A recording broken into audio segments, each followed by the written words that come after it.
लोग कहते कि हमें आजादी 1947 में मिली, लेकिन अगर सही रूप से मैं बात करूं आजादी की, तो 25 दिसंबर 1927 से हमारी आजादी के द्वार परम पूज्य बाबा साहब ने खोले। पुरुष के चरित्रहीन हुए बिना एक महिला चरित्रहीन नहीं हो सकती। लेकिन विडंबना यह है कि हम सारा दोष महिलाओं पर लगा देते हैं, महिलाओं को कुलटनी कहते हैं, महिलाओं को चरित्रहीन कह देते हैं, और भी न जाने किन किन शब्दों से हम महिला को संबोधित करते हैं। लेकिन जो लीक से हटकर चलता है उसे कोई पागल कहता है, कोई दीवाना कहता है, कोई बेवकूफ कहता है, अलग अलग शब्दों से उसकी संज्ञा दी जाती है। लेकिन सही रूप में महान वही लोग होते हैं जो लीक से हटकर चलते हैं, और लीक से हटकर चलने के बाद वो इतिहास रचते हैं। जहां आज हम फर्स्ट ईयर या सेकंड ईयर के स्टूडेंट होते हैं, वहां पर राष्ट्रपिता ज्योतिबा फुले और माता सावित्रीबाई फुले ने 18 स्कूलों की स्थापना की। आज तक इतिहास उठाकर देखिए, अगर वर्तमान में मैं बात करूं, कोई भी महिला आपको पूरे भारत देश में ऐसी नहीं मिलेगी जिसने मात्र इतने कम सालों में 18 स्कूल आपको देने के काम किया हो। आज भी इस तरह की रूढ़िवादी परंपरा, इस तरह की छोटी सोच हम लोग रखते हैं। तो उस समय की बात कर रही हूँ मैं, आज से 150 साल पूर्व की, क्योंकि कहीं ना कहीं ये जरूरी हो जाता है कि आधुनिक युग में अगर हम उनकी बात कर रहे हैं तो उसके पीछे संदर्भ क्या है, और आज क्यों जरूरी है उनकी बात करना, क्यों जरूरी हो जाता है उनके संघर्ष पर चर्चा करना। क्या कभी इस पुरुष प्रधान समाज ने ऐसा किया कि कोई महिला मरी हो और उसके साथ में पुरुष को जिंदा जलाया हो? कभी सवाल किया किसी ने? ना तो महिलाओं ने किया, ना पुरुषों ने किया। तो विडंबना है, मैंने कहा ना, हमने सवाल करना छोड़ दिया है।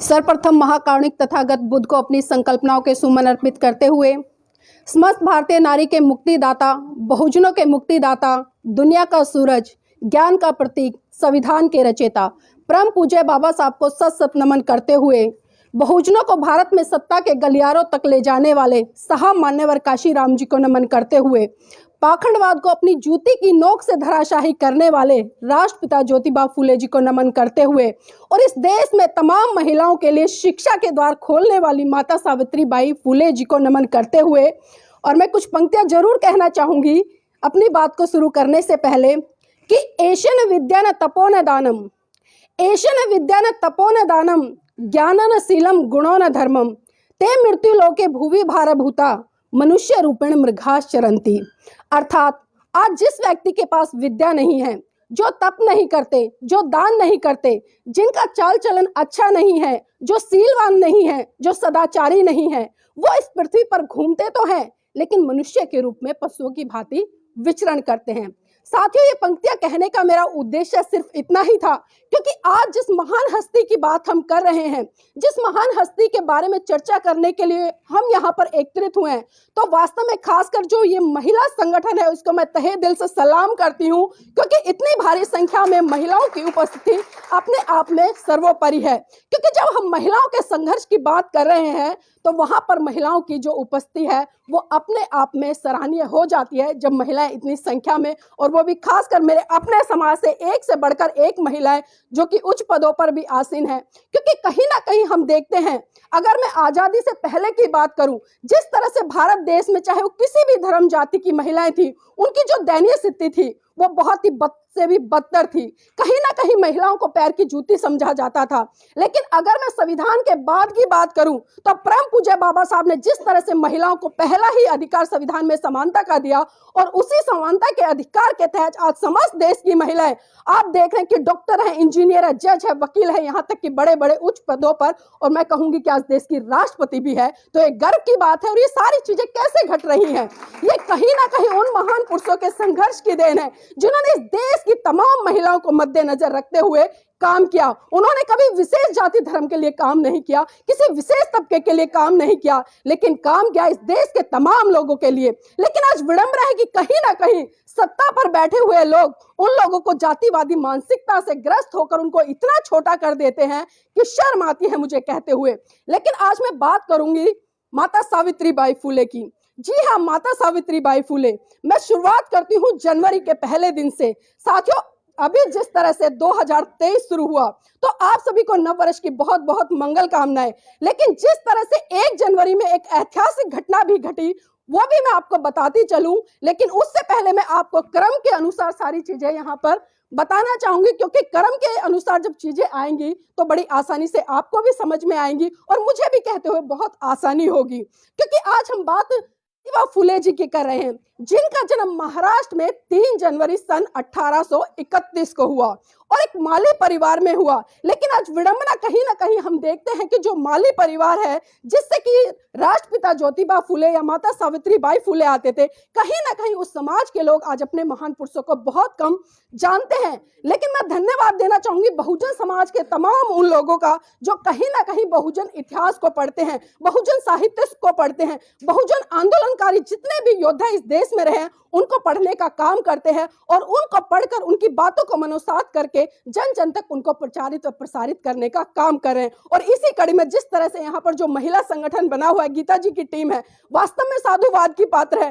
पिछले दिनों अक्सर कुछ पंक्तियां मैं गुनगुनाया करती थी महिलाओं के लिए कि जागो उठो खड़ी हो जाओ, जागो उठो खड़ी हो जाओ, चाहे अपने शीश कटाओ, अरे किसी और के लिए नहीं बल्कि अपने लिए और अपनी आने वाली संतानों के लिए इस देश में महिला सशक्तिकरण की एक ऐसी मिसाल कायम कर जाओ कि पुरुष आपको नतमस्तक करे और पुरुष कहे कि हाँ, ये मेरे देश की महिलाएं हैं, ये भारत देश की महिलाएं हैं, ये मेरे समाज की महिलाएं हैं।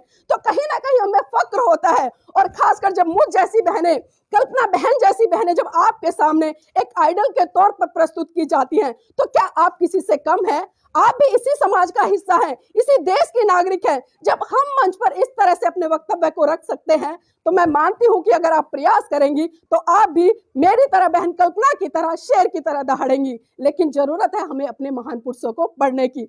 अब आती हूं मैं दूसरी कड़ी में, जिस तरह से मैं सावित्रीबाई फुले जी की बात कर रही हूँ, क्योंकि 3 जनवरी 1831 में उनका जन्म हुआ और माली परिवार में हुआ। बहुत ही चंचल स्वभाव की थी, लेकिन जिज्ञासु बहुत थी। एक बार की बात है कि वो एक रास्ते से चली जा रही थी और कुछ सामान था उनके हाथ में खाने पीने का। उनके हाथ में जलेबी थी और कुछ पकोड़े थे। बचपन में जिस तरह से बच्चे करते हैं, अक्सर चीजें खाते रहते हैं, खेलते रहते हैं, चलते रहते हैं। तो वहां पर रास्ते में एक पादरी खड़े थे जो कि प्रार्थना कर रहे थे। सफेद वस्त्र उन्होंने पहने थे।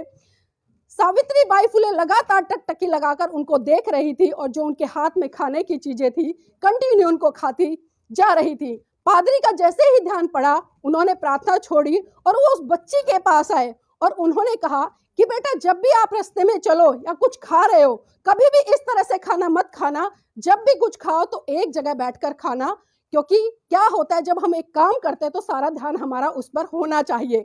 अगर हम खाएंगे और इधर उधर घूमेंगे, इधर उधर की बातें सोचेंगे, तो जो भोजन हम ग्रहण कर रहे हैं वो भी हमें ठीक से नहीं लगेगा। ये बात माता सावित्रीबाई फुले को बहुत अच्छी तरह से समझ में आई और उन्होंने उनका धन्यवाद किया। छोटी उम्र थी और पादरी ने उनको अपने जो थैला था उसमें से एक बिस्किट का पैकेट निकाला और एक पुस्तक उनको उपहार के रूप में भेंट कर दी।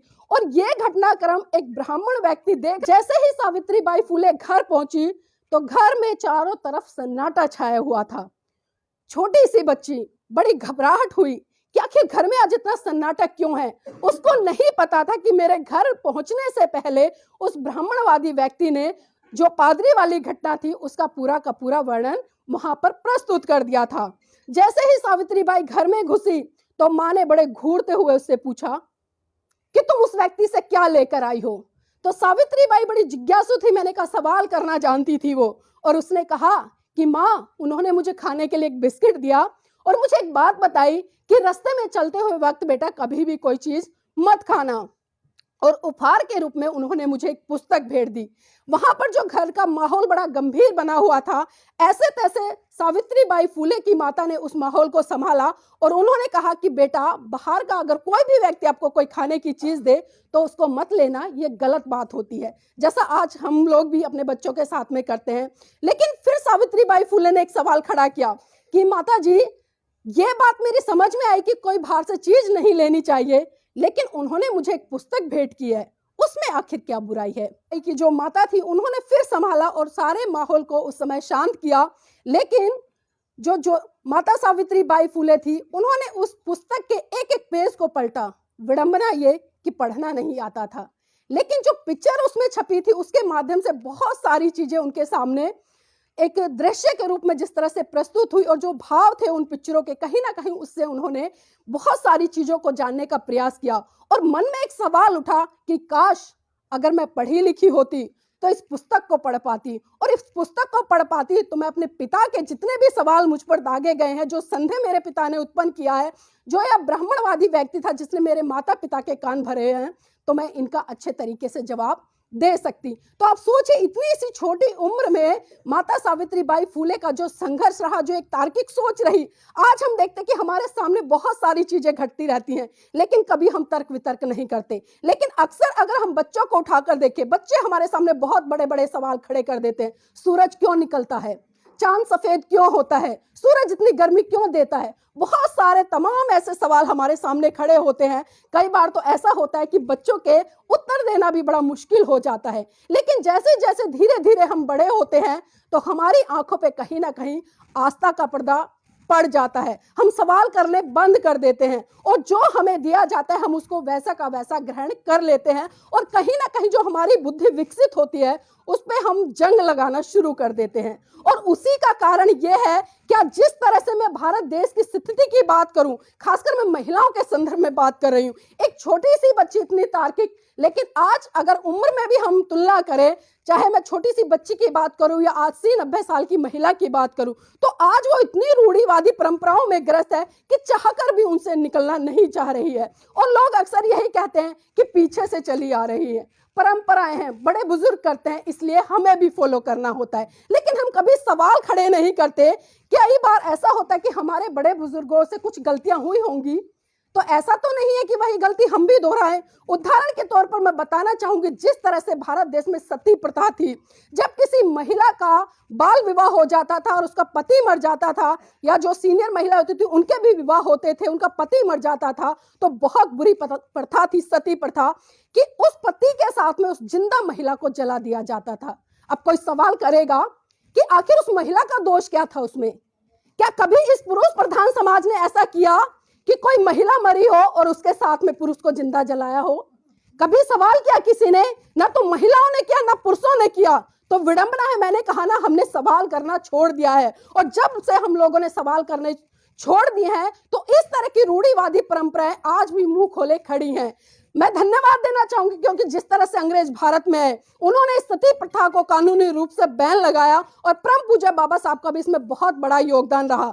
और इसी कड़ी पर साथियों मैं आगे आती हूं। 1840 में जब माता सावित्रीबाई फुले मात्र 9 साल की थी, आज अगर हम 9 साल की बात करें तो 9 साल का बच्चा क्या होता है?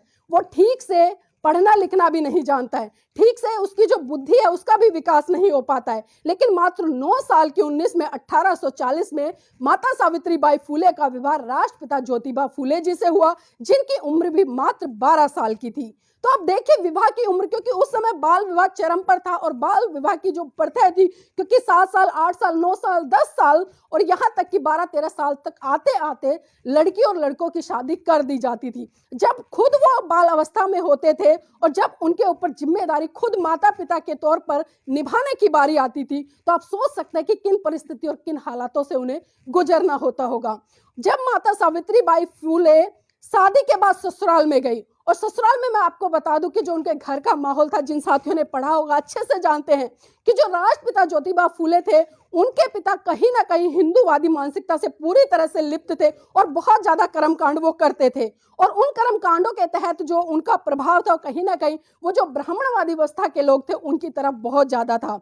लेकिन वहां पर भी जिस तरह से ज्योतिबा फुले थे, उनको भी पढ़ने की बहुत लगन थी। एक बार की घटना है, उनके बारे में मैं थोड़ा चर्चा करती चलूं। जब उनका स्कूल में एडमिशन कराया गया ज्योतिराव फुले जी का, तो उन्हीं के तथाकथित पड़ोस में रहने वाले ब्राह्मणवादी सोच के लोगों ने ज्योतिबा फुले जी के पिताजी से कहा, अरे आप अपने बच्चे को इंग्लिश सिखाएंगे, इसे अंग्रेजी बोलना सिखाएंगे, आपको नहीं पता ये बच्चा ईसाई बन जाएगा, जिससे कि हिंदू धर्म भ्रष्ट हो जाएगा, और ये तो हमारे धर्म ग्रंथों का अपमान है, हमारे धर्म ग्रंथों का अपमान होने के साथ साथ में हमारे धर्म का भी अपमान है। तो आप ऐसा कीजिए, आप इसका स्कूल बंद करा दीजिए। तो साथियों देखिए, उस समय ज्योतिराव फुले जी के पिता ने उनका स्कूल जाना बंद करा दिया। लेकिन ज्योतिराव फूले के अंदर भी वही जिज्ञासा थी जो माता सावित्रीबाई फूले के अंदर थी। जब वो उनको साथ में खेत में लेकर जाते थे, आपको जानकर आश्चर्य होगा, आज तो हमारे पास में तमाम संसाधन है पढ़ने के, इंटरनेट से लेकर हर तरह की सुविधाएं हैं, लेकिन उस समय इस तरह की कोई सुविधाएं नहीं थी, ब्लैक बोर्ड तक मतलब मुहैया नहीं था। तो ज्योतिराव फूले अपने पढ़ने के साथ साथ में माता सावित्रीबाई फूले जब वो लोग खेत में काम करते थे तो पेड़ की एक टहनी को काट कर रेत पर उनको अक्षर लिखना सिखाया करते थे, बोलना सिखाया करते थे, और कई बार तो पेड़ की टहनी भी नहीं मिलती तो अपनी उंगली से ही अक्षरों का ज्ञान उनको सिखाया करते थे और उच्चारण करते थे। और यही मुहिम आगे चलकर इतनी बड़ी बनी कि माता सावित्रीबाई फूले के साथ साथ में ज्योतिराव फूले जी ने भी शिक्षा ग्रहण की। और जब शिक्षा दोनों ने ग्रहण की और जब उन्होंने एक मुहिम चढ़ाई कि जिस तरह से हम लोग पढ़ें इसी तरह से हम लोगों को भी पढ़ाए, तो साथियों जो ब्राह्मणवादी अवस्था के लोग थे उनकी चूल्हे हिलने लगी और उनके सीने पर सांप रेंगने लगे कि ये दो कौड़ी के व्यक्ति ये हमारे धर्म ग्रंथों का अपमान कर रहे हैं, ये छोटी छोटी बच्चियों को शिक्षा देंगे। तो साथियों पुणे में बहुत बड़ी सभा बिठाई गई और वो सभा बिठाने वाले ब्राह्मणवादी मानसिकता के लोग थे। और वहां पर उन्होंने ज्योतिराव फूले के पिता को बुलाया और उन्होंने कहा कि आपके पुत्र वधू और आपका पुत्र हमारे धर्म ग्रंथों का और हमारे धर्म का अपमान कर रहा है, तो आप इनकी शिक्षा पर लगाम लगाने का काम कीजिए और इनको मना कीजिए या किसी भी तरह से किसी भी लड़की को या किसी भी बच्चे को शिक्षा ना दे। जब वहां पर ये बहुत बड़ी सभा बुलाई गई तो जब सभा में ये निर्णय हुआ तो माता सावित्रीबाई फूले वहां पर पहुंचती हैं। आप ध्यान से सुनिएगा, जिस तरह से भी मेरी बहन कह रही थी कि घर में भी हम अगर बाहर से कोई आ जाए तो अपने परिवार के साथ में चाय नहीं पी सकते, आज भी इस तरह की मतलब रूढ़िवादी परंपरा, इस तरह की छोटी सोच हम लोग रखते हैं। तो उस समय की बात कर रही हूं मैं, आज से 150 साल पूर्व की, क्योंकि कहीं ना कहीं ये जरूरी हो जाता है कि आधुनिक युग में अगर हम उनकी बात कर रहे हैं तो उसके पीछे संदर्भ क्या है और आज क्यों जरूरी है उनकी बात करना, क्यों जरूरी हो जाता है उनके संघर्ष पर चर्चा करना। वहां पर माता सावित्रीबाई फूले उस सभा में पहुंची तो उन्होंने कहा, हे सभा के सांसदों, मुझे यह बताइए जब निर्णय मेरे लिए लिया जा रहा है तो मेरी भी सुनवाई होनी चाहिए। तो फिर वहां पर जो ब्राह्मणवादी अवस्था के लोग थे तिल मिला गए, वो कहते अरे इसने फिर से धर्म भ्रष्ट कर दिया, इसको भगाओ यहाँ से, महिलाओं को पुरुषों के बीच में बोलने का अधिकार नहीं है। और इस बात से इतना नाराज ज्योतिबा फूले जी के पिताजी हुए, उन्होंने उनको बहुत बुरी तरह से लताड़ा और साफ साफ चेतावनी दे दी कि आप दोनों यहाँ से चले जाइए। लेकिन वहां पर माता सावित्रीबाई फूले नहीं रुकी और उन्होंने कहा जब निर्णय मेरे लिए लिया जा रहा है ना तो मेरा भी बोलना जरूरी है और आप लोगों का भी जानना जरूरी है कि ये लोग आखिर मुझे किस बात का दंड दे रहे हैं, किस बात के लिए ये बैठक बुलाई है, किस बात के लिए इस सभा में मेरे लिए जो निर्णय लिया जा रहा है आखिर वो क्यों लिया जा रहा है। तो तब एक ब्राह्मण व्यक्ति ने खड़े होकर बोला कि आप बहुत अनर्थ कर रही हैं, घोर अपराध कर रही हैं, आप हमारे धर्म ग्रंथों का अपमान कर रही हैं, क्योंकि आप एक महिला होकर और वो भी दलित महिला होकर शिक्षा ले रही हैं और उसके बाद में आप शिक्षा देने का भी काम कर रही हैं, तो आप बहुत बड़ा अनर्थ कर रही हैं। इसलिए आप शिक्षा लेनी बंद कीजिए ताकि हमारे धर्म ग्रंथों का जो अपमान हो रहा है वो ना हो। क्योंकि आप सभी जानते हैं उस समय साथी जो मनुस्मृति थी, मनुस्मृति के तहत जो कानून बनाए गए थे उनके तहत जिस तरह से जो बहुजन समाज के लोग से कानून बनाकर उन पर थोपने का काम कर रहे थे। लेकिन धन्यवाद मैं देना चाहूंगी विलियम्स जोन का, जिन्होंने की जो मनुस्मृति थी संस्कृत में उसको ट्रांसलेट किया इंग्लिश में, और इंग्लिश में जब उसको ट्रांसलेट किया तो साथियों तमाम लोगों को पता चला कि मनुस्मृति नाम का कोई ऐसा ग्रंथ है जो इस देश के बहुत बड़े तबके को गुलाम बनाता है और खासकर महिलाओं के लिए तो यहां तक कह देता है कि महिला बचपन में अपने पिता के अधीन, जवानी में अपने पति के अधीन और बुढ़ापे में अपने पुत्र के अधीन रहेगी। तो इसी से आप समझ सकते हैं कि महिलाओं के ऊपर कितनी बुरी तरह से पाबंदी लगाई गई थी और महिलाओं को तो शिक्षा का भी अधिकार नहीं था। यहां तक मनुस्मृति में लिखा था कि महिलाएं अगर प्राथमिक शिक्षा भी लेती हैं तो वो कहीं ना कहीं जो हमारे धर्म ग्रंथ हैं उनका अपमान करती हैं। तो इसी बात को मद्देनजर रखते हुए साथियों आप सबको याद दिला दूं कि मनुस्मृति के खिलाफ जो पहला आंदोलन भारत देश में किसी ने चलाया था वो राष्ट्रपिता ज्योतिबा फूले थे। लेकिन अगर मैं बात करूं उसको जलाने की तो 25 दिसंबर सन 1927 को परम पूज्य बाबा साहब ने महाराष्ट्र में उसको जलाकर आग के हवाले किया था। लोग कहते कि हमें आजादी 1947 में मिली, लेकिन अगर सही रूप से मैं बात करूं आजादी की तो 25 दिसंबर 1927 से हमारी आज़ादी के द्वार परम पूज्य बाबा साहब ने खोले। और उससे पहले इस आंदोलन को मजबूत करने के लिए राष्ट्रपिता ज्योतिबा फूले, पेरियार जी, तमाम बहुजन समाज के ऐसे नेता, महान पुरुष रहे जिन्होंने इन रूढ़िवादी परंपराओं से लोहा लेते हुए कहीं ना कहीं सच्चाई के मार्ग पर चले और इस देश के तमाम लोगों के लिए हक अधिकार सुनिश्चित कर गए।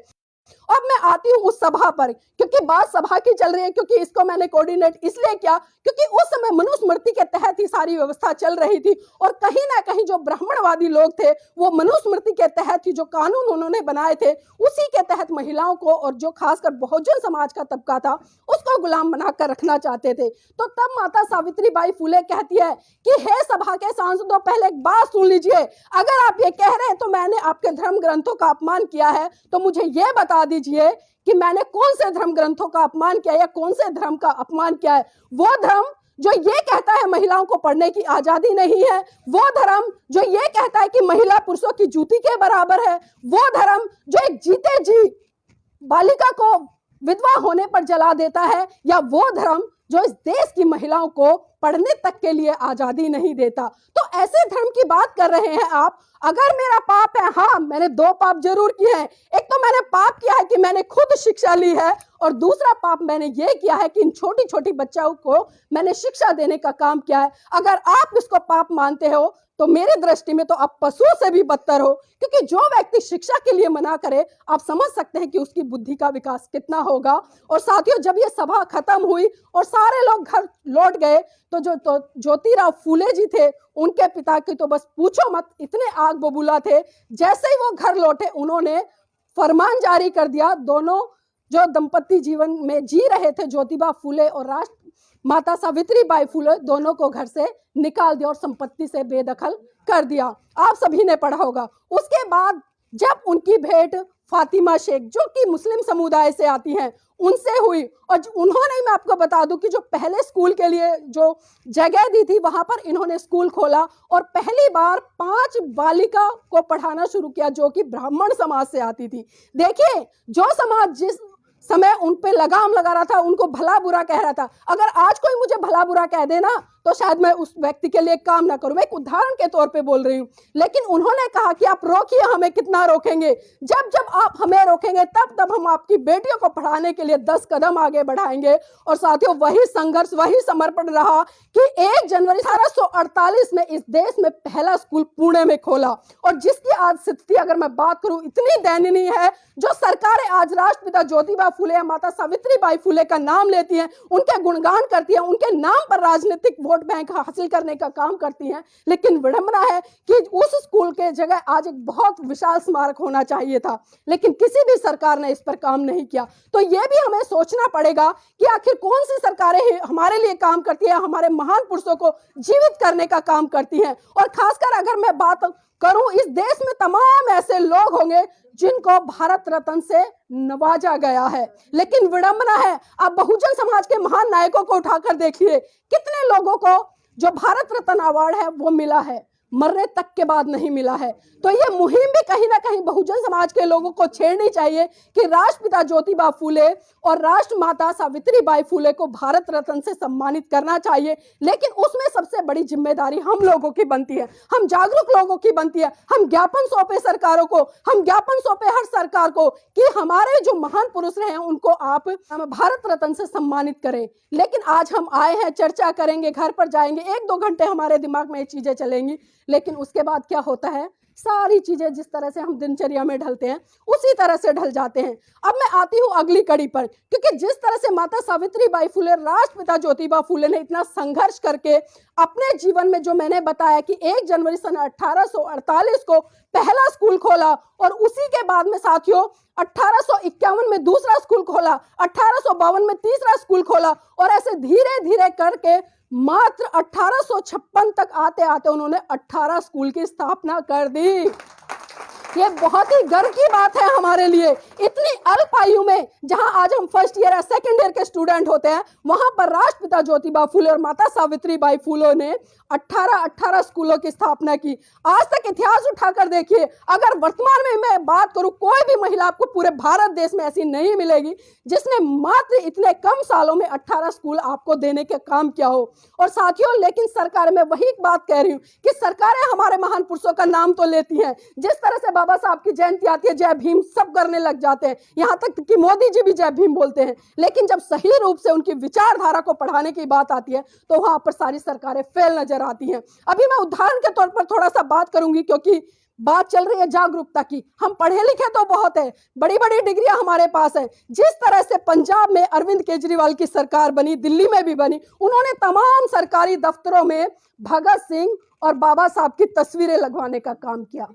लेकिन मैं एक सवाल पूछना चाहूंगी, आजादी के बाद आज तक जितनी भी सरकारें रही हैं, सबने बाबा साहब का गुणगान किया है, सबने बाबा साहब की तस्वीरें लगाई हैं, सबने बाबा साहब की मूर्तियां लगाई हैं, लेकिन सही रूप में जब उनकी विचारधारा की बात आती है तो एक भी सरकार वहां पर आपको ऐसी नजर नहीं आती जो बाबा साहब की विचारधारा को स्कूलों में पढ़ाने का काम करे। तो आप देख सकते हैं कि किस तरह का दोहरा मापदंड ये लोग अपनाते हैं, और कहीं ना कहीं इस दोहरे मापदंड में हम लोग ही इनकी बातों में आते हैं, और जो अपना बेटी से भी बहुमूल्य कीमती वोट है, क्योंकि साहब काशीराम कहते थे कि जब आप अपने वोट की सुरक्षा कर सकते हो और उसकी सुरक्षा अपनी बेटी की तरह कर सकते हो, तो ये आपकी दायित्व बनता, आपकी जिम्मेदारी बनती है कि आपको किसको सत्ता के ऊपर बिठाना है, कौन आपके लिए काम कर सकता है।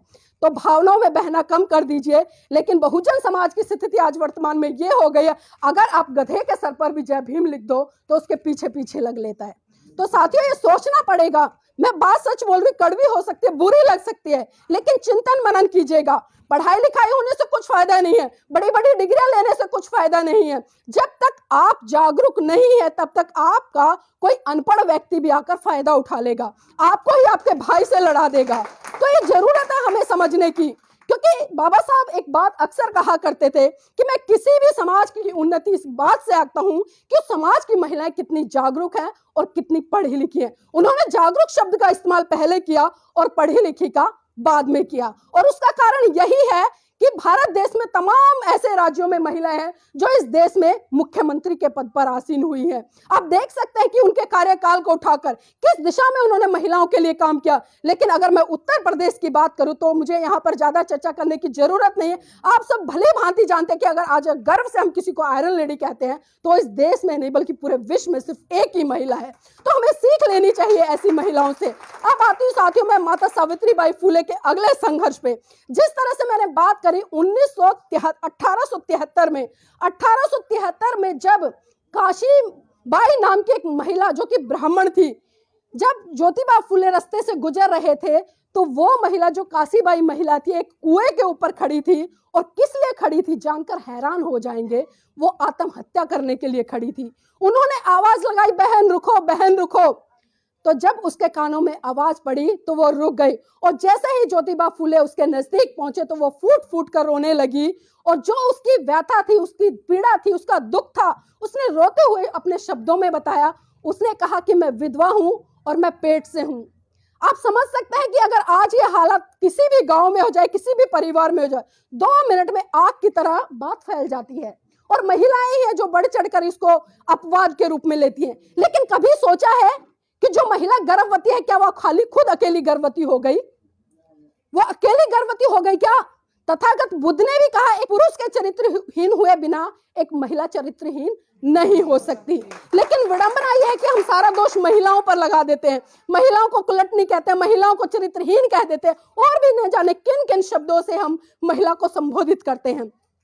लेकिन कभी भी उस पुरुष को 2 शब्द बोलने की हिम्मत नहीं रखते जिसके कारण ये सारी घटनाएं घटी हैं। तो जब उस महिला ने बताया कि मैं गर्भवती हूं, और वो ब्राह्मण परिवार से आती थी, साथियों मैं आपको बता दूं, क्योंकि हम बात कर रहे हैं जिस तरह की, क्योंकि कहीं ना कहीं वही लोग अत्याचार करते थे, वही लोग शोषण करते थे, और वही लोग जब उनके परिवार में से जो उनके पुत्र हो या भाई हो या ससुर हो मर जाते थे, उसके बाद में अपने ही घर की बहन बेटियों के साथ में इस तरह से दुष्कर्म करते थे, और जिसके कारण वो गर्भवती हो जाती थी। तो ज्योतिबा फुले उस महिला को अपने घर लेकर गए, और जब उसको घर लेकर गए तो कुछ महीनों बाद साथियों उसकी डिलीवरी हुई और उसका एक पुत्र प्राप्त हुआ, और जब वो डिलीवरी हुई तो डिलीवरी के बाद वो महिला मर गई जिसका नाम काशीबाई था। लेकिन माता सावित्रीबाई फूले और राष्ट्रपिता ज्योतिबा फूले ने बड़े प्यार से उसको पाला और जिस भी यशवंत रखा, जो कि आने वाले भविष्य में एक बहुत अच्छा डॉक्टर बना और सामाजिक क्षेत्र में उसका बहुत बड़ा योगदान रहा। अब मैं आती हूँ सन 1878 पर। 1878 में जिस तरह से राष्ट्रपिता ज्योतिबा फूले ने सत्य शोधक समाज की स्थापना की, और इसके पीछे कारण क्या था, उस समय तमाम जो बुराइयां पनप रही थी, चाहे रूढ़िवाद कहूं, मैं पाखंडवाद कहूं, बाल विधवा जो विवाह थे उनकी बात करूं, या जिस तरह से महिलाएं जब विधवा हो जाती तो उनको गंजा कर दिया जाता था, इस तरह की कुप्रथाओं के खिलाफ इन्होंने जो सत्य शोधक समाज था उसकी स्थापना की। और उसकी स्थापना करने के बाद जो ज्योतिबा फूले और माता सावित्रीबाई फूले महिलाओं को इकट्ठा कर करके हर 15-20 दिन में जगह जगह पर एक मीटिंग करते थे, और उस मीटिंग में जो महिलाओं के हक अधिकार थे उनको वो बताने का काम करते थे, महिलाओं को लड़ने के लिए तैयार करते थे कि आप कभी भी शोषण मत कहो, क्योंकि बाबा साहब ने भी कहा कि अत्याचार करने वाले से ज्यादा अत्याचार को सहने वाला दोषी होता है। ये बात सही है ना? तो यही चीजें राष्ट्रपिता ज्योतिबा फूले और माता सावित्रीबाई फूले ने हर उस नारी को बताई जो नारी कहीं ना कहीं पीड़ित थी, तिरस्कृत की जाती थी समाज से। और साथियों, इसी तरह से उन्होंने जो अपने स्कूल खोले उसके माध्यम से एजुकेशन देने का काम किया। और आपने पढ़ा भी होगा, मैं मोटे मोटे तौर पर फिर से बता देती हूँ कि जब वो विद्यालय में पढ़ाने जाया करती थी तो उनके ऊपर तथाकथित हिंदू धर्म के लोग ही गोबर कीचड़ फेंकते थे, जिससे हताश होकर वो कई बार टूट भी जाती थी, लेकिन फिर दोबारा से मजबूती के साथ खड़ी होती और अपने बैग में 2-2 साड़ियां रखकर वो ले जाती थी, जो गंदी होती थी उसको स्कूल में बदलती थी, फिर पढ़ाती और फिर उसी गंदी साड़ी को पहनकर वो घर लौटती थी। लेकिन आज अगर हमें कोई जरा सा भी कुछ बोल दे, हम अपने घर में हाथ पे हाथ रख के बैठ जाएंगे, ऐसा है ना? लेकिन हमें अपने महान पुरुषों से सीखना चाहिए कि इतने संघर्ष के बाद भी और इतनी जो लताड़ना उन्हें समाज से मिली, इतना अपमान मिला, और खासकर किन लोगों से, जिन लोगों के लिए वो काम कर रही थी, जिन लोगों के बच्चों को और बच्चियों को पढ़ाने का वो काम कर रही थी, उन्हीं लोगों ने उनको इतना भला बुरा कहा। लेकिन ज्योतिराव फूले और माता सावित्रीबाई फूले रुके नहीं, वो लगातार आगे बढ़ते रहे। अब धीरे धीरे साथियों मैं अगले क्रम पर आती हूँ। बात है 1890 की, जब ज्योतिबा फूले, क्योंकि उनके अंतिम दिन चल रहे थे, वो कई बीमारियों से ग्रस्त हो गए थे, और उस समय देश में कई बीमारियां ऐसी पनप रही थी कि जब प्लेग जैसी बीमारी उस समय पनपी बहुत बड़े स्तर पर, तो माता सावित्रीबाई फूले और ज्योतिबा फूले लोगों के बीच में जाते थे, उनके बच्चों को अपने कंधों पे उठा उठा कर लाते थे, उनका इलाज करते थे, घर घर जाते थे, गंदी बस्तियों में जाते थे। तो इतने बड़े स्तर पर उन्होंने साथियों सारी चीजों को त्याग पे रखते हुए उस दिशा में काम किया, और वही कारण रहा कि जो राष्ट्रपिता ज्योतिबा फूले हैं 1890 में उनकी मृत्यु हो गई और वो इस दुनिया से अलविदा हो गए। उसके बाद माता सावित्रीबाई तब भी नहीं रुकी, उन्होंने सत्य शोधक समाज को आगे लेकर बढ़ी और उन्होंने एक जन जागृति संगठन की भी स्थापना की, जिसमें कि महिलाओं को रूढ़िवादी परंपराओं के खिलाफ लड़ने के लिए सशक्त रूप से उन्होंने तैयार किया।